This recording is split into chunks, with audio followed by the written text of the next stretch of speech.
Now, time to say a very good morning to Helen Dale, who I believe is up in Scotland. I'm not quite sure which part she's in. Helen, a very good morning to you. Welcome.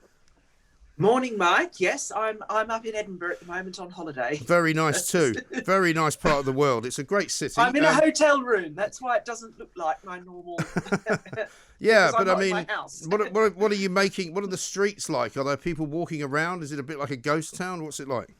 No, Edinburgh, because it's still got its medieval core and people live in the medieval core, still looks busy, and there are still plenty of people moving about and going and socialising and so on and so forth.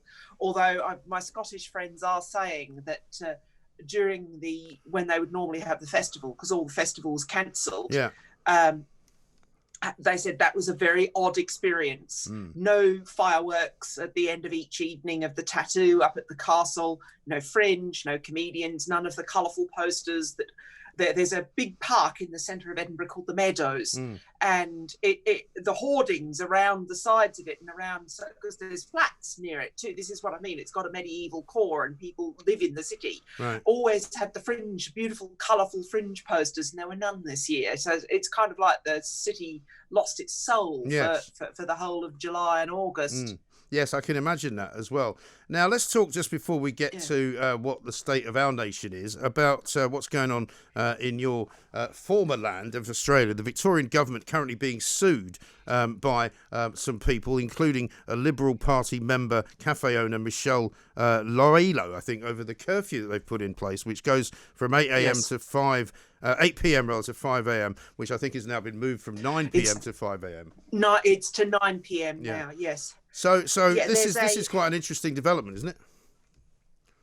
Well, there's an argument, and without getting into the weeds, because it means trying to explain an entire different political system to British people, there is an argument, and I think a fairly serious one, based on talking to former colleagues of mine who are legal academics and solicitors in Victoria, in Melbourne now, that two of the things that governments have done in Australia, closing state borders and the imposition of a curfew other than in wartime, are unconstitutional. Now, these matters haven't been settled, and one of the state borders, this was an earlier one, a closing of the West Australian state border, is being challenged, and a hearing date has been set down for that in the High Court. I can't quite remember when it is. The High Court is Australia's equivalent of the House of Lords, or the Supreme Court of the UK, or the SCOTUS, the Supreme Court of the US. In Australia, it's the Superior Appellate Court, and it has to deal with constitutional issues like this. And so that is two of the issues that are ongoing. And the other thing is that there's a legal concept known as public interest immunity. And basically, the cut a very long story short, the Victorian government, remember this is a state government in a federal system, none of this other silly nonsense is happening in the rest of Australia, which is now all completely reopened, and you wouldn't know if there was even coronavirus anywhere. So this is just in Victoria, and it shows you this is the difference between devolution, which we have here, and federalism, like they have in the United States or in Australia, where you can get very, very different styles of government at the state level. And the federal government, the top tier, can't really do very much about it. Like Donald Trump, for example, can't do very much about cities where there isn't a Republican mayor, where there's fires and looting and that kind of thing. And it's for the same reason.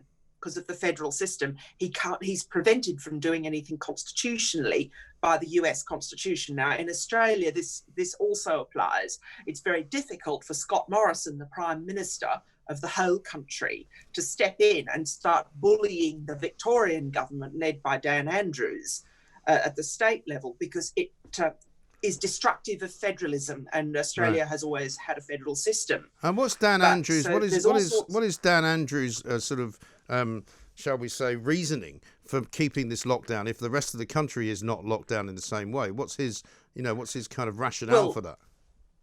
Well, there's two things going on. The first thing with the litigation is he's trying to keep the scientific advice used to keep it secret from the court, or to keep it not disclose it, to not go through the normal process of discovery, and that's known as he's invoked what's known as public interest immunity. I'm not quite sure how that's going to go, but we'll have to see the course of the litigation. The rationale for Victoria having a lockdown and the rest of the country not, and it's a very serious lockdown. It's what they call, a stage 4 lockdown in Australia. It's kind of like it was back in May here, right? Where everything was shut. Right. Everything was shut. But it's worse in a way, isn't it, though? Because we never actually had a curfew. They never said you can't go out at all. No. And there are serious legal arguments that you can't have curfews in other than wartime in a liberal democracy. You can do it in a civilian system, which is why they've had them in places like France and Italy. But even there, it's considered quite draconian and improper, but it's deeply improper in an Anglophone country or in a Commonwealth country that comes out of that Anglophone tradition. Less of an issue in the US because their policing system is more French than it is British, as we've all seen. But the rationale in Victoria was that they were getting more coronavirus cases, and they were. It started to, they had a couple of really quite serious fiascos. The quarantine system, which works so very well in the rest of Australia, failed in Victoria, the hotel quarantine system. And it seems to be that the reason it failed is because every other Australian state either used their police force to do it or the Australian Defence Force, the military, to run the hotel quarantine. And it all ran fine. Australia has very high state capacity. If you tell one of its state organs that they have to do a job, this job, and this is how they will do it, they will do it very well. In Victoria, they didn't do that. They used private security firms. So it was kind of like PFI. So have your mental image, if you're British and listening to this, of all the foul-ups that happened in the NHS and all the foul-ups that happened with various government procurement regimes as a result of PFI. And you'll get a sense of the problem in Victoria. Now, It seems to have largely stemmed from that. And that's just a government cock-up. And what is causing so much grief for Victorians now is that many of them perceive, and I think rightly, that they're being blamed for coronavirus spreading more rapidly, more rapidly than in the rest of the country. Well, apparently that's now the new position of some governments, because there was hints from our own government here that it was all our fault that somehow coronavirus is back. Yes, and I mean, and there is an issue to be discussed here, and that's why and you mentioned it at the beginning of your introduction of our little chat. There is a serious issue with people who publicly support the lockdown or a form of fairly harsh restrictions, even if it isn't a full lockdown, and yet at the same time routinely breach it. Now, I started noticing that this was emerging in polling data going back as early as May, that there was a problem with people who talked the talk but didn't walk the walk, basically. So you're saying people will say that they are in support of something without actually doing it. Without actually doing it. And the data has now come out because we've got 78% support, according to YouGov, of the current measures. And whilst there isn't majority support for another full lockdown, I think people are quite possibly really sick of that. The current measures are pretty extreme. You've got 78% saying that they support them. But at the same time, from another polling company, from Ipsos Mori, we're also seeing around about 40% of people, it varies slightly depending on how you chew the data, around about 40% of people are simultaneously saying they routinely breach COVID-19 restrictions. And so I started calling them shy Covidiots. Yes. Because we've had this phenomenon before in Britain, and not just in Britain, but it's very well documented here, because of the social norm in British culture that you don't go around telling people what your politics are, what your salary is, what your religion is. Americans are always shocked by this, and whereas British people like to keep that sort of thing to themselves. Right. The cultural norm of not sharing those kind of views often manifests in the form of lying to pollsters. Yeah. Now, this has had a very serious consequence in elections in 1992 and then in 2015 and then during the referendum in 2016. And the British pollsters coined the expression shy Tories because it overwhelmingly happens on the right of politics, although there's a suggestion that there might have been shy socialists in 2017. People were afraid to say that they were going to vote for Labour and Jeremy Corbyn, but then in the privacy of the polling station, they did. Not very many of them. Ballot. Well, in 2017, he did well. In 2019, the wheels fell off. Yes. But it's much commoner for people on the political right or for people who feel in some way that their views are under siege to lie to pollsters. And this would explain why most of the polls in big elections, and including Donald Trump's victory as well, got it so wrong. I believe it. I'll be quite honest. I mean, I'm statistically literate, but I don't fully grasp the American political system. I understand some of it, but I don't understand it fully. Not like if you got a specialist in American politics and law on here, they would be much better than me.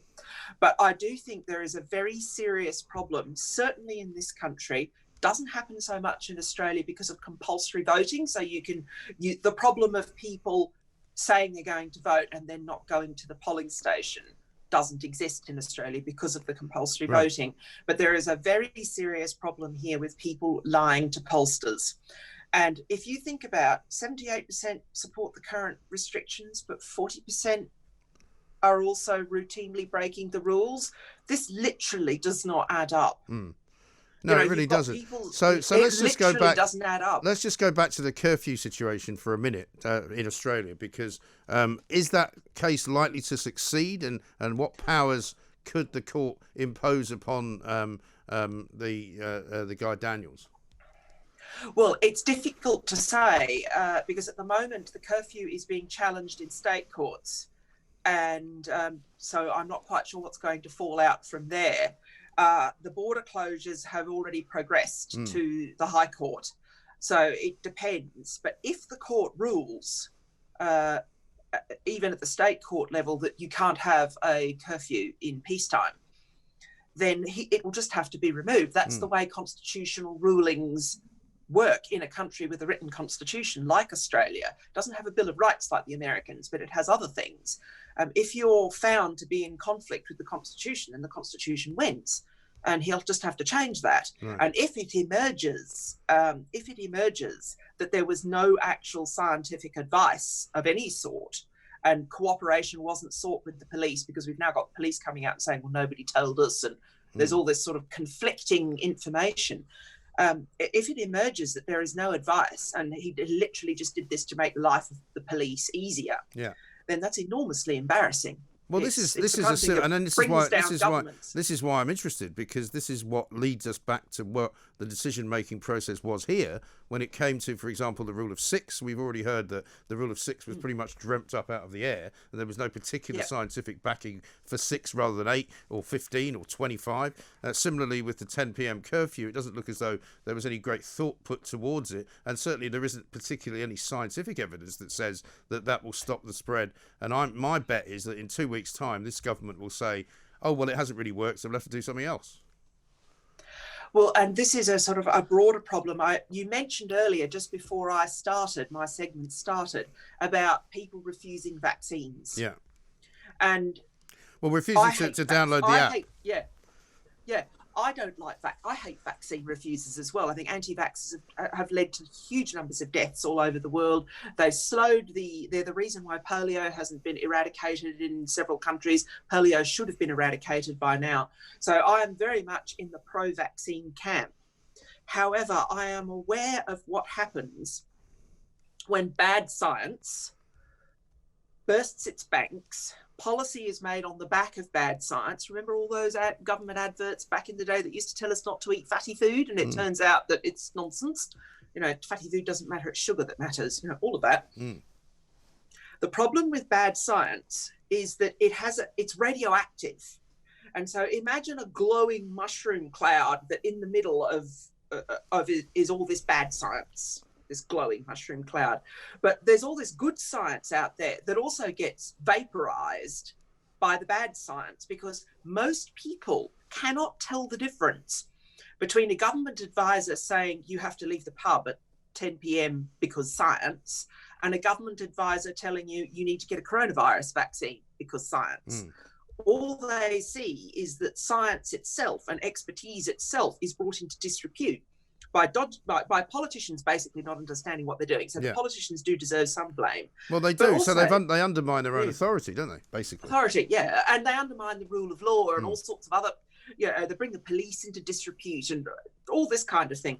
But you've got a very serious problem now with public science and expertise having been wrecked.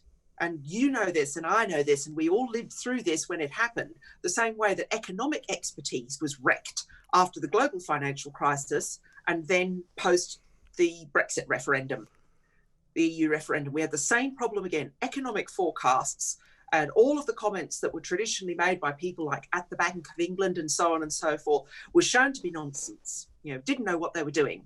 And now scientists are going through exactly the same thing. This is very, very dangerous. They need to be much, much more cautious about the scientific or economic or social policy implications of what they think is right before you go around and have governments passing legislation on the back of it.